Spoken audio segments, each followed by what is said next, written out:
이번 주 뉴욕 증시는 FOMC를 앞두고 방향성을 탐색하는 흐름이 나타나고 있습니다.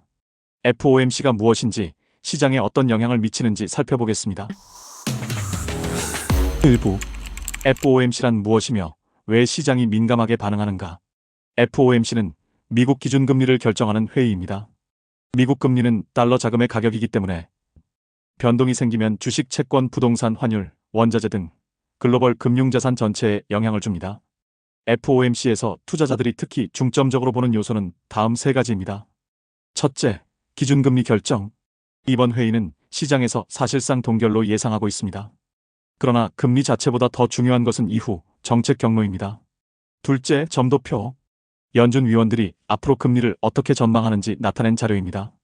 점도표에서 금리 인하 시점이나 폭이 조정되면 기술주, 성장주, 채권금리에 즉각적인 영향이 발생합니다. 셋째, 파월 의장의 기자회견. 연준의 실제 의도를 드러내는 구간입니다. 특정 표현이 강조되는지에 따라 시장의 해석이 달라집니다. 시장 변동의 핵심은 금리 결정보다 향후 정책 방향에 대한 신호가 무엇인가입니다.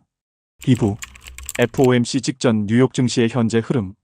엔비디아, 마이크로소프트 등 대형 기술주 중심으로 반등은 이어지고 있지만 거래량은 제한적이고 10년물 국채금리가 불안정하게 움직이면서 투자자들이 관망하는 분위기가 뚜렷합니다.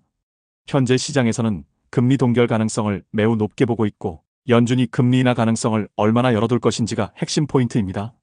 물가 둔화 신호가 충분한지 여부에 따라 메시지가 달라질 가능성이 있습니다. 즉, 현재의 주가 수준은 완화적 메시지를 일정 부분 선반영한 상태입니다.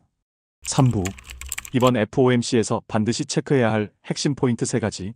첫째, 점도표 변화. 내년 금리 인하 횟수가 늘어나는지 감소하는지, 인하 시점이 빨라지는지 늦춰지는지 이 두 가지가 시장 방향에 큰 영향을 줍니다. 둘째, 파월 발언의 키워드. 시장 반응을 가르는 표현은 크게 3가지입니다. 물가 안정에 대한 확신 부족, 매파 해석. 정책이 충분히 제약적, 비둘기 해석. 데이터 기반 판단 중립 해석. 셋째, 경제 전망 업데이트. 연준의 GDP 물가 실업률 전망 조정폭을 보면 향후 정책 기조가 보다 명확해집니다. 물가 전망 상향 긴축 유지 가능성. 성장률 하향, 경기 둔화 우려 증가. 이 전망표는 앞으로 3에서 6개월의 정책 방향을 읽는 기준선 역할을 합니다. 4부 FOMC 이후 시장 반응 가능한 3가지 시나리오. 첫째, 비둘기파 기술주 상승 확대. 점도표에서 금리 인하 폭이 증가하거나 파월이 물가 둔화 진행에 긍정적 의견 제시했을 때 나타나는 시나리오입니다. 이렇게 되면 나스닥, S&P 500 상승 탄력, 기술주, AI주 중심 강세가 이어집니다. 둘째, 중립 변동성 축소, 재료 대기. 점도표 발언 모두 시장 예상 범위 내일 때 발생합니다. 결과적으로 방향성이 제한되고 종목별로 차별화 흐름이 나타날 수 있습니다. 그리고 시장의 관심은 다음 CPI 고용지표로 이동하게 되죠. 셋째, 매파 기술주 조정 가능성. 금리 인하 전망이 축소되거나 파월이 물가 위험을 강조할 때 발생합니다. 나스닥 변동성이 확대될 수 있고 장기채 금리가 상승 압력을 받을 수 있습니다. 더불어 달러 강세가 이어지고 글로벌 증시 부담이 커집니다.